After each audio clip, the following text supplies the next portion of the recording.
Location and the Nelson Mandela municipality around a housing issue that lasted 3 years has now been resolved, and this will now pave the way for the reopening of the iconic Red Location Museum in New Brighton. The museum is expected to open in 3 months' time, and the move to reopen had divided that community. The award-winning museum has been closed for the last 3 years.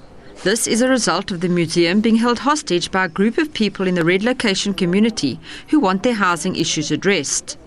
The museum was meant to be an economic lifeline for the poverty-stricken community. Instead, it turned into a bargaining tool.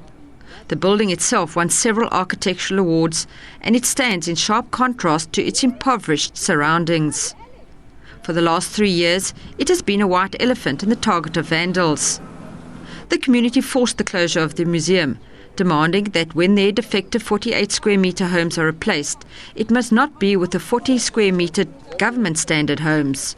It's a fight about the extra 8 square metres, and they're not backing down. I mean, someone coming from the Sheikh will say thanks because it didn't have a house. But it is different from someone who have already have a house and build it up until to the standard that you've seen it is on it. You know, and then they come up and tell us no, because of municipality and his new policies now, the only thing they are going to do, instead of rectification, they demolish the house and rebuild it. But they are not taking it to the 48 square meter, they're just minimizing to 40 square meter. And that is something that we cannot agree on it. Residents living in the 48 square metre houses have invested substantial amounts of money in their properties over the years. 75-year-old Nsikalela Mama has lived in Red Location his entire life. What I want the municipality to do must rectify this house, not to demolish, because government gave me 48 square meter.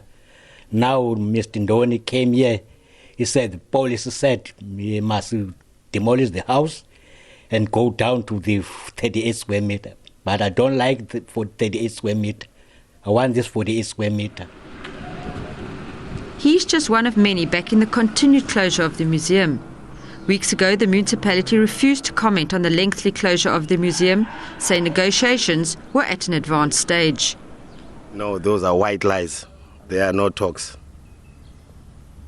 The last time we have talked, I do believe it was when the mayor was in Nangoza Chebe, at which there was nothing that he even said it.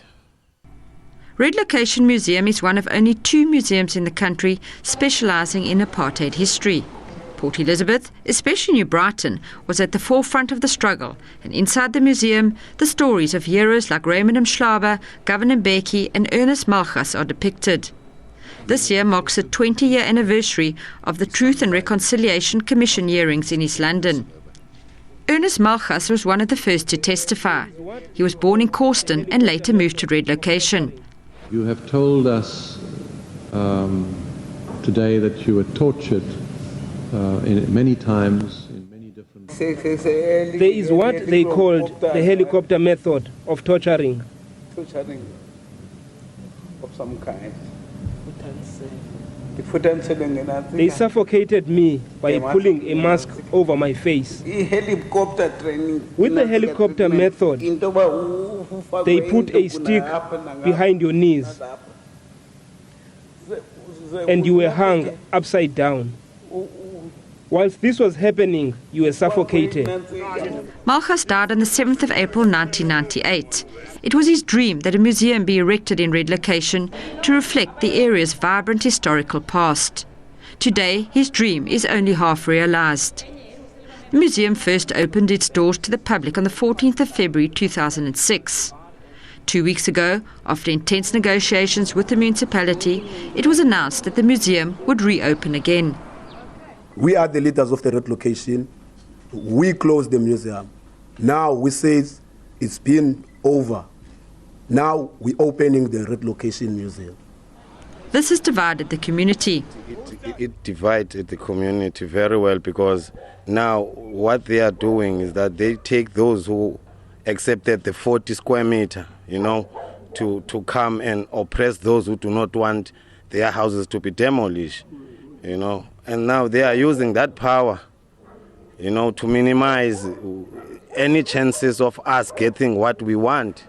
Residents who accepted the reopening declined to comment, saying the acceptance was conditional based on 3 housing issues that still need to be addressed. The Metro said they will continue to encourage other residents to accept the smaller houses. And these keys that they handed over here is not unlocking only the doors of the Red Location Museum. It is unlocking the doors and opening the pathway to the creative economy and to the township economy. For artists in the Metro, the move has been welcomed. Because it's been a struggle these 3 years for many artists, Some even left Port Elizabeth because there were no working spaces. So now if it opens, then it means there's workspace, there's opportunity. The exact cost of damage incurred over the 3 years it was closed is still to be assessed. And those who feel their voice has not been heard have vowed to continue fighting. Janine Lee, SABC News, Port Elizabeth. And remaining in the Nelson